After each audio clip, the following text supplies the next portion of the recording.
Hello everyone, here is a question from electrochemistry. An electrolytic cell consists of two copper electrodes immersed in a solution of copper 2 sulfate.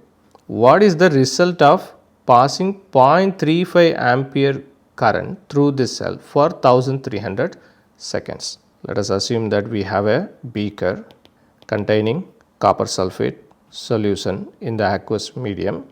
We have two copper electrodes.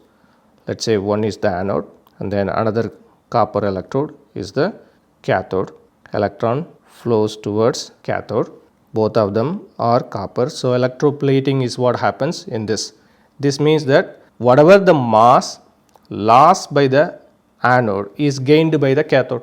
So, we just need to figure out the mass here. Therefore, as per Faraday's first law of electrolysis, mass is proportional to the quantity of electricity or charge Q passed. Therefore, M is proportional to Q.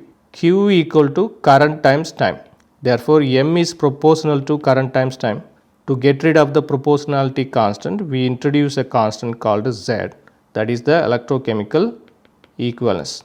Therefore, the half reaction happening at the cathode in this case is we will be having copper 2 plus in the aqueous medium that will gain 2 electrons and will become copper solid. So, this will be happening at the cathode reduction. Therefore, the valency factor here is 2 because when we have 1 mole of copper 2 plus, we require 2 mole of electrons so that we can get 1 mole of copper solid.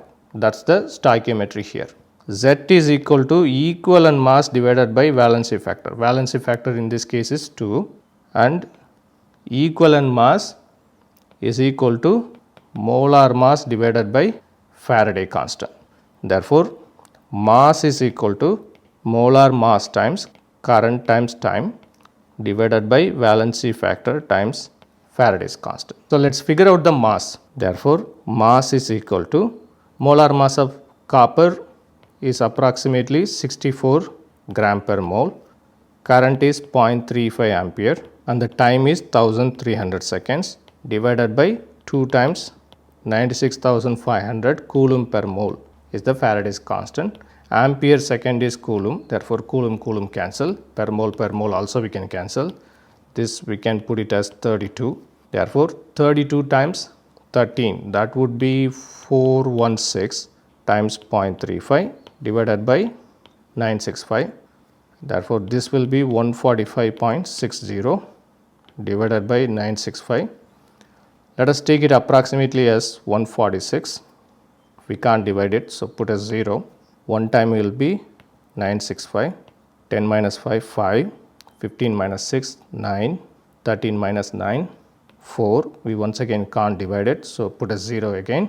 5 times 965 will be 4825, remaining 125.